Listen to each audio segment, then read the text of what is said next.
How's it going, everyone? Today's topic is K1 Crew Quarters, Master Law Sector, where champions are dealing with are Barrier and Overload with a threat of Arc.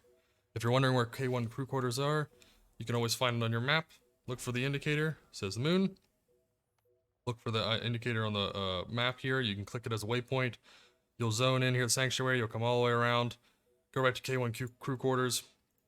It'll bring you to this. If you don't know where the entrance to the normal one run is, you can always run down here, go down through the path, complete it on normal, come back out here, run it on legend or master, whatever difficulty you'd like. Legend will be easier, have less champions, same difficulty of mob's damage, but you'll have less champions. Master has more champions, so you just got to use your utility that you're using, which I'll explain, to defeat them, more of them. So they sometimes be combined with overloads, and barriers will be combined, so you gotta make sure you take out one in a certain order. So always take out the barrier, then focus the overload, or stun the barrier, then take out the overload. All about your style. Pick up, it changes per your gameplay. So we're gonna use Stormcaller here with Chaos Reach, Healing Circle to keep us alive. We never really use Empowering Rift unless it's raid, and you'll really only use this if you're solar. So your glide, all preference. Chain Lightning will do our jolts for us. These two are kind of interchangeable for damage, but you want jolts, so I definitely recommend the Chain Lightning. Pulse Grenades, that's our bread and butter currently, with Spark of Shock, which gives us jolts, longer duration with magnitude, and Ionic Traces coming from those jolts. And then our beacons giving us blinding effects whenever we're amplified and using our Trace Rifle, which I'll go through also. If you're using any arc special weapon, whether it's a glaive, Trace Rifle, anything, a sniper, those are all blind targets. So if you want to use that, you can. If not, you can always run Spark of Resistance if you'd like for the damage, 25% damage reduction, 25% damage reduction, or Spark of Amplitude. More orbs means more grenades, means more fun. And then Electrostatic Mind and Arc Soul are two best options here, as they keep you amplified, do a bunch of damage, and Lightning Surge is only for PvP. We are using Arbalest to anti-barrier. It's the most consistent. It one-shots the shield. You don't have to worry about it. You can do double special here. So you can just do tons of damage without having to worry about anything else. If you wanted to change this out and possibly run anti-barrier with Wish Ender, you can as a primary, or you can run any auto rifle. We'll do it for you also.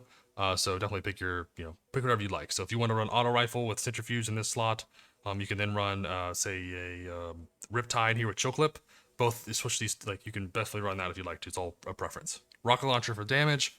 Recommend Rocket Launcher for Lost Sector content if you have anything that does your ad clear. Since we have our grenades up all the time for red bars, we don't need a machine gun. But if you're running a build that does really good versus champions but really bad versus red bars, put on a machine gun, and then it'll take care of everything for you. So build your heavy for what your weakness is, right? If you do really good with red bars, which is what Arc Warlock does, use a heavy to help with the champions. And if you're really good at champions, then use machine gun to take care of red bars. It's a very good distinction if you ever wonder. For our build, we're running Fallen Sunstar here. We love those Ionic Traces. We can use ammo finder here as we're using double special. We want to have as much ammo as we can. Just go crazy with it. You don't need this, but you can run Ash's assets if you'd like. But I definitely like finders if I'm running double special. And then Arc Siphon, which is going to match our weapon. Always match your siphons to whatever you're doing the most amount of ad clear with, as that's what's going to drop your orbs. If you don't change this, it's really going to hamper you. So make sure you always change your siphon and always have one siphon to match your weapons. I wouldn't recommend any more, but definitely one siphon. Arm piece here, firepower, grenade kickstart. Love that for huge amount of grenade uptime with Ionic Traces. Like, you're literally spamming grenades all day long. Your chest piece, double arc resistance here, and then we're running charged up. You don't have to run charged up. I like using charged up because it gives me an extra stack, which means more grenade cooldown.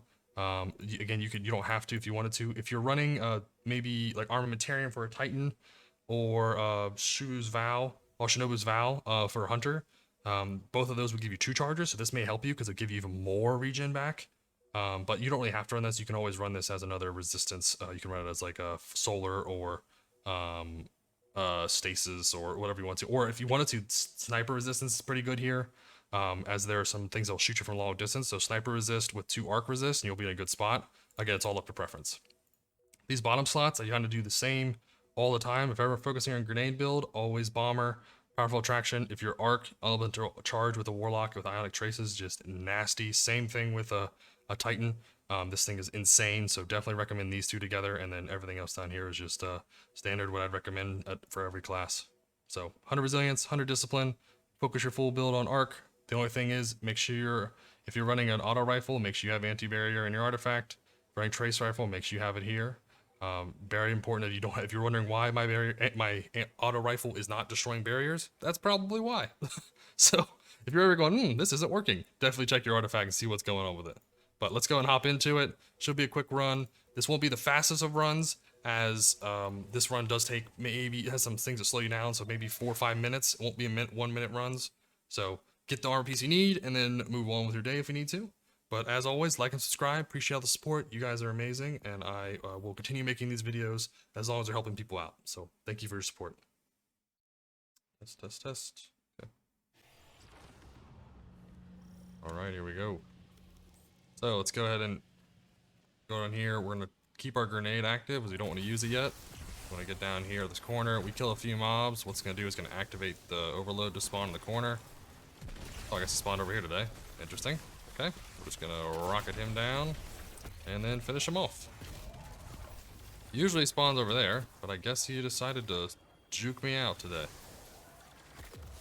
So once you kill enough red bars, you'll see the door open. We want to make sure that we get in here and stun this guy right away. We don't want to deal with any other nonsense stuff. Well, on Sunstar, just going to keep our ability spamming all day. And we're just going to melee whatever we want to here. There's no real threat. I think I forgot a mob. Yep. Once everything's dead, you can move on. You want to get over here as fast as you can to on this corner. You don't want to be out in the open. I would save your grenade. Oh, he baited me. I got baited hard. We can get a rocket off here to get him finished off. There we go. Oh no. Come here. Where you at? Oh, he got. Yeesh, I did that wrong.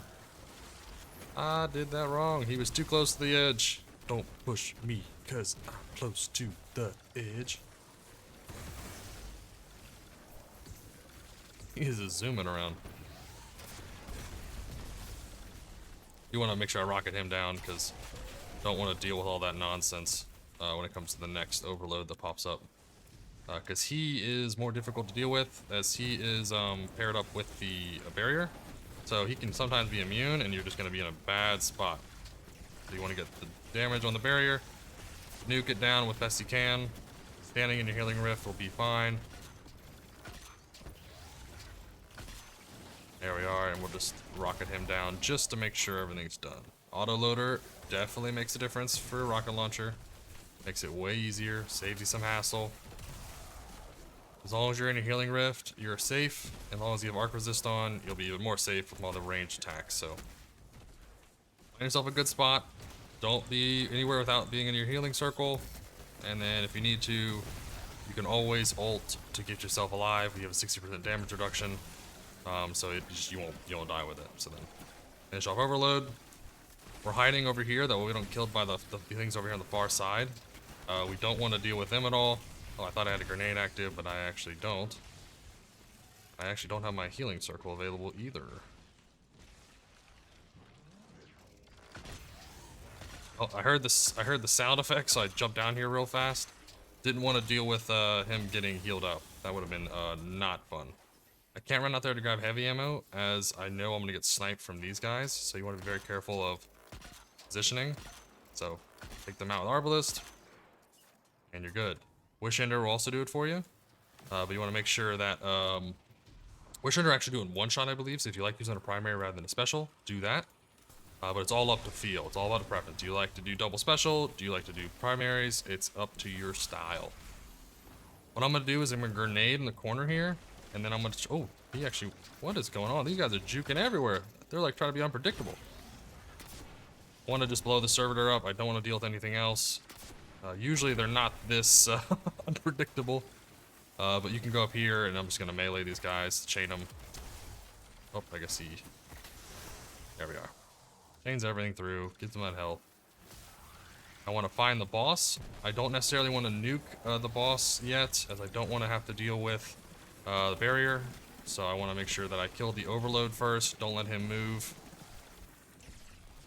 right? If you keep him jolted, he won't go anywhere. That way, when the boss is active, you can then not have to deal with overload and barrier and boss. It's just a nightmare. Whenever you're ready, take your damage here, blow it up on boss. Once you start doing some damage, barrier is going to show up. What we want to do is we want to position ourselves in a spot where we can DPS everything. Let our, you see the boss is immune there? We don't want to deal with him. We do want to deal with the barrier. Come on. Thank you. You can use a finisher there. I'm gonna stay out. I don't want to get caught out by the boss damage with the finisher, so I'm just gonna finish off all the mobs around the corner. Now I can use whatever I want to DPS this guy. So if I want to melee him, if I want to ult him, we can just absolutely melt the boss. Whatever your preference. More jolts means more ability uptime. Means more ability spam, so you can do whatever you need to. Run through everything. Again, as long as you're in a healing circle, you're safe, right? There you go. I got you. Got exotic this time. Sweet. So, hope this... Oh, wrong thing. Oh, wrong thing. Come on. Show up. Aha! 5-minute run. You can do this one maybe 30 seconds, 45 seconds faster. Maybe a minute faster if you really rush it. I wouldn't recommend this one as a one to rep out all over and over and over unless you really need the exotic piece. So if you need your chest piece, definitely run it. It shouldn't be that bad as a Arc Warlock. So let me in the comments below if this helps out. If you want to use a different weapon or exotic armor piece, let me know what you used. I want to do some different builds. So I appreciate all the support. Like and subscribe. And as always, I hope you have a fantastic day.